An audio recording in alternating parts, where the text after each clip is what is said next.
All right, y'all. Welcome back to the show. It's Anti-War Radio. And next up on the show today is Flynt Leverett from raceforiran.com. Of course, he teaches foreign relations at Penn State and is a senior research fellow at the New America Foundation. He also, of course, used to be a senior CIA analyst and was on the National Security Council and worked for the Secretary of State on the policy planning staff, et cetera, like that in the George Bush administration. Again, the website is raceforiran.com. He keeps that website there, that blog, with his wife Hillary Mann Leverett, who is similarly credentialed. Welcome back to the show, Flint. How are you doing? Thank you, Scott. Good to be back with you. Well, good. I'm very happy to have you here. I'm not so sure how happy I am about the news. I really was trying to be optimistic about these Baghdad talks going on right now between... Well, that was your first mistake. Yeah, well, I guess it was. I wonder why even bother if they really are going to go in there saying that no matter how low you capitulate, we will never lift the sanctions against you. I mean, it's not even convincing on this end that they're trying. Why even pretend? They're going to do that bad a job pretending. Yeah, well, I think that they feel like if they want to, there's enough of a risk that the Israelis would strike before the election here, if there's not some ongoing diplomacy, that is a motive for them to at least go through the motions.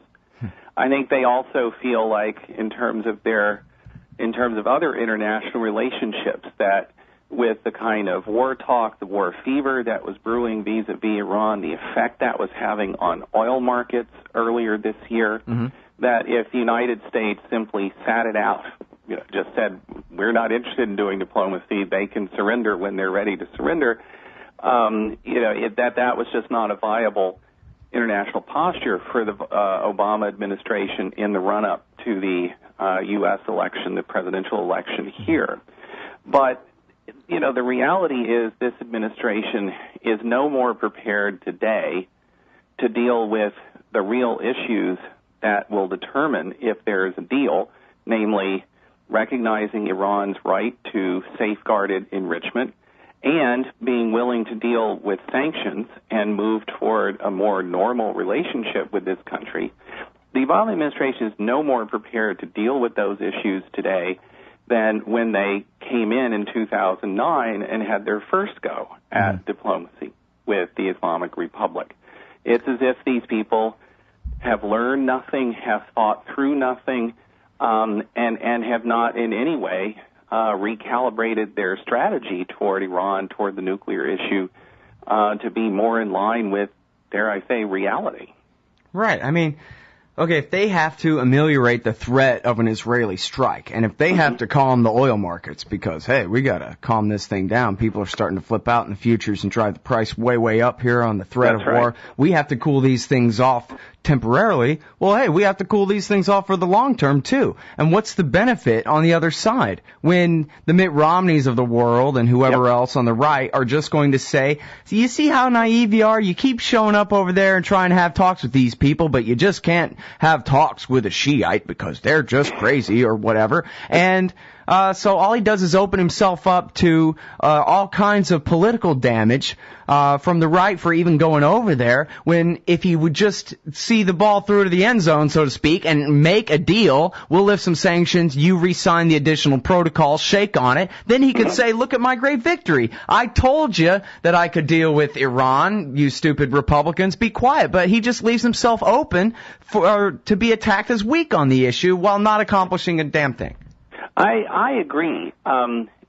Richard Nixon reportedly used to tell his staff about, working on the breakthrough with China, working on other important issues. He's supposed to have told his staff with some regularity that you pay the same price for doing something halfway as for doing it all the way. So you might as well do it all the way. And that was the mentality that got us the breakthrough with China in the early 1970s. This is going to be a gamble. It's going to be a political risk. It's not easy to do, but it's important to do for the United States And so you need a president who's going to say, I'm going to pay a price for doing this. So if I'm going to pay this price, I might as well try and do it right and get it right.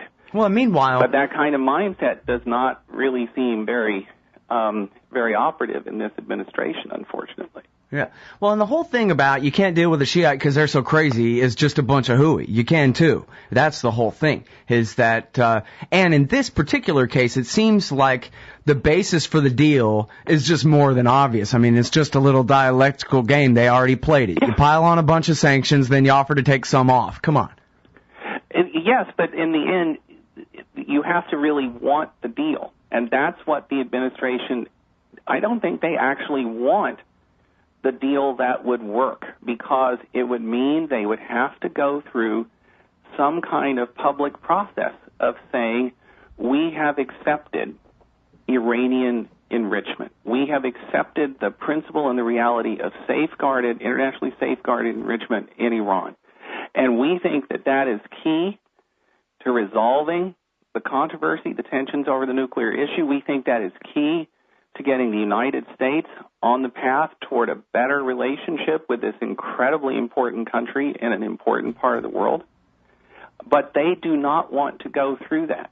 They flinched in 2009 when they first came in and dealt with the issue. There are people in the administration who understand very well that if you're going to get a nuclear deal with Iran, it is going to include Iranian enrichment. But for every person in the administration who understands that reality, there's someone else in the administration who comes up with a political argument or, an argument from the Israelis or an argument from some other quarter as to why the administration shouldn't do that. And Obama has never been willing to bite the bullet and show leadership on it. And so...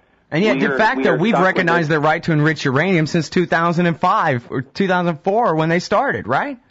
I mean, it's not even a matter of the NPT. I mean, yes, there's an NPT, non-proliferation treaty signatory. Iran has the right to, all civil nuclear technologies, including the fuel cycle. But even apart from the treaty, a country has a sovereign right to that. It's not based in a treaty. It's just one of the attributes of sovereignty that if you decide you want to develop nuclear energy, nuclear technology, you may do that. Now, we have this international regime, the NPT, and we'd sure like for you to do it in that context, and that's what Iran says it wants to do. But we are not willing to, take that logic chain to its conclusion. Right. But meanwhile, we'll go on, and they'll go on enriching uranium, not just to 3.5%, but they'll continue on enriching up to 20%, which is what the Americans claim that they're so worried about, is that the 20%, well, you can enrich it from 20% up to 90% pretty easily, and so that amounts to a capability and this and that, when they could negotiate that away, this thing that makes them so scared, they say. The Iranians have gone through all kinds of efforts to make it clear, publicly, privately, through all kinds of channels, that, the 20% enrichment is, in the context of a larger deal, the right kind of deal, that is negotiable. Right. That they only started 20% enrichment because they couldn't reach an agreement, satisfactory agreement, to refuel the Tehran research reactor with an outside supplier. So now they're making the fuel on their own. But they are still prepared to negotiate about the 20% enrichment. But one of the things that they want in that deal is a recognition. They have a right to enrich. There's no serious argument that they don't. And it is really disappointing that, 3 years, almost 4 years into his presidency, that Obama is still, stuck in the kind of mediocrity and dysfunctionality that, produced diplomatic failure with Iran in his first year. Yep. All right, well, we got to hold it right there. On the other side of this break, we'll be back with Flynt Leverett. He teaches foreign policy at Penn State and works at the New American Foundation. The website is racefoриran.com. We're talking about the Baghdad talks. When we get back, we'll talk about Congress's role in all this and really the stats, kind of catch up on the stats and negotiations supposedly as they exist today. All right, y'all. Welcome back to the show. It's Anti-War Radio. I'm Scott Horton, and I don't know how I'm still so naive. I really was just trying to hope against hope that because the basis of a deal between America, which, you know, the UN Security Council is just fronting for America on this one anyway, the basis of a deal between America and Iran is so easy and so obvious that I thought maybe they could just take it, and maybe really it's just because I want a break from all the anti-Iran propaganda for a change. I want war off the table for just, I don't know, a few months or something. And we're talking with Flynt Leverett about how apparently that is not happening. The Baghdad talks going on yesterday and today are apparently going nowhere. And we sort of skipped over any detail at the beginning. It sort of just went without saying that it's all gone nowhere. But can you tell us, from what you understand, Flynt, what exactly has gone on there in Baghdad? Is there anything hopeful out of Iraq today? I would say there are hopeful elements in that I think it's very clear. I mean, to me, it's been clear for a long time, but I think it's become manifestly clear to more and more people that the Iranians really would like a deal, that everything that we have heard over the years from our neoconservative friends and others, that this is a crazy, irrational regime that is, you know, implacably and unreasonably anti-American, or at the very least too dependent on anti-Americanism for its own domestic legitimacy to ever contemplate doing a deal with the United States. And Hillary and I have been saying for years that that's not true, that is a myth. But now it's reaching a point where I think it's you know, harder and harder to make that argument with a straight face that this is some crazy regime and doesn't want a deal. They've come both to Istanbul last month, to Baghdad now. They have had a very clear, coherent agenda, which they have pursued in a very measured and, you know, tactically rational way. And I think that's a good thing. We ought to want to keep that going. We ought to want to stay engaged in it. The problem comes in, okay, but the other side, the side with the United States on it, has to have something to put on the table too. And right now what we have is a big set of demands of the Iranians. And in terms of what we would be willing to do, and remember, last month in Istanbul, all parties agreed that this was going to be done on the basis of reciprocity, that if the Iranians did something, conceded something, offered something, there would be a reciprocal step by the other side. And so you have this principle established, but, you know, the United States doesn't really seem to want to play in that way. And even the Europeans, it's not just the Russians and Chinese, the Europeans now are basically saying that it's the United States that is holding things back. The United States won't agree to deal seriously with the enrichment issue, and they won't agree to deal in a serious way with sanctions relief. If you could get a deal that the Iranians would sign on to, you know, presumably part of what they would want out of this is some sanctions relief. And the administration is they just simply don't want to have that conversation. Mm-hmm. And it really is all just domestic politics, right? They can't lift the sanctions because that'll look bad, and there's an election going on, and all these kinds of things. This is why there's obviously a very heavy domestic political component to it, but there's also a regional component to it, and it's not purely wrapped up with Israel. Part of what I keep coming back to the China model because I think it is very relevant in the way that the United States could think about its relations with Iran. I mean, what you had before Nixon and Kissinger went to China, what you had was 20 years of this really dysfunctional policy where successive American administrations thought that if we do not absolutely keep down, crush, keep in the tightest box possible this communist regime in China, the United States isn't going to be able to have a strategic position in Asia. That kind of logic ended up getting us into the Vietnam War. And what Nixon and Kissinger did that's so important is they basically said, look, the United States has interests in Asia. We're not going to withdraw from Asia. But trying to be the hegemon, trying to be the guy who runs everything in Asia is just dysfunctional. You know, we not even a country as powerful as the United States can do it.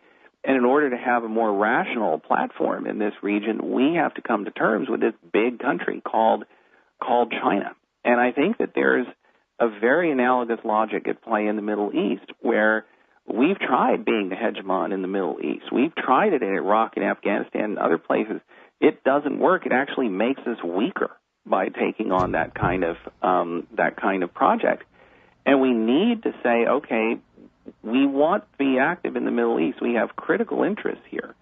But, we're going to need to do this by recognizing and having positive relationships all the important players in the region, and especially with Iran. But that is an argument, that is a strategic logic, which this administration, unfortunately, seems no more capable of embracing than its predecessors in the Bush 43 administration were. Mm-hmm. And it really does not. In a way, it sounds like what you're saying is American strategy in the Middle East. In a way, it sounds like what you're saying is, without this bogus nuclear issue, we wouldn't have an excuse to punish them for their independence. We wouldn't have a reason to pretend to fear their power in the region, when really, what threat are they anyway? Well, we'd come up with other reasons. We'd talk about them as supporters of terrorism, or, we'd come up with another reason for it. But you're exactly right in that the nuclear issue is very, very handy in that it provides the administration with a kind of cover. It doesn't really have to face up to strategic reality in the Middle East and face up to the reality that the United States needs a positive working relationship with the Islamic Republic. And it really is a very, very profound strategic failure on the administration's part. Mm-hmm. And then so. The talks still have one more day tomorrow, right? And do you expect anything out of that? No, I really think everyone's already seems to be indicating that the next any real action that's going to happen is going to be in Moscow next month. I think they've set dates now for a couple of days of talks in Moscow. Well, at least they've agreed on that. Yeah, which, given what we were saying earlier about the kind of short-term motives for the administration to be involved in a diplomatic process on this right now, I think that, and the Iranians understand this very, very well, I think the administration has a real interest in avoiding a complete breakdown. A little bit like the man at the circus with the plate spinning on the sticks. Mm-hmm. They're going to work really hard to keep this plate spinning in the air at least until November. But unless they really come up with a policy and with a strategy, this isn't going to be a very productive process. All right. Well, we'll keep our eyes on the raceforiran.com. Flynt Leverett, foreign policy professor at Penn State, and his wife Hillary Mann Leverett keep their blog there. Thanks very much for your time. Appreciate it, as always. Thank you, Scott. Always good to talk with you.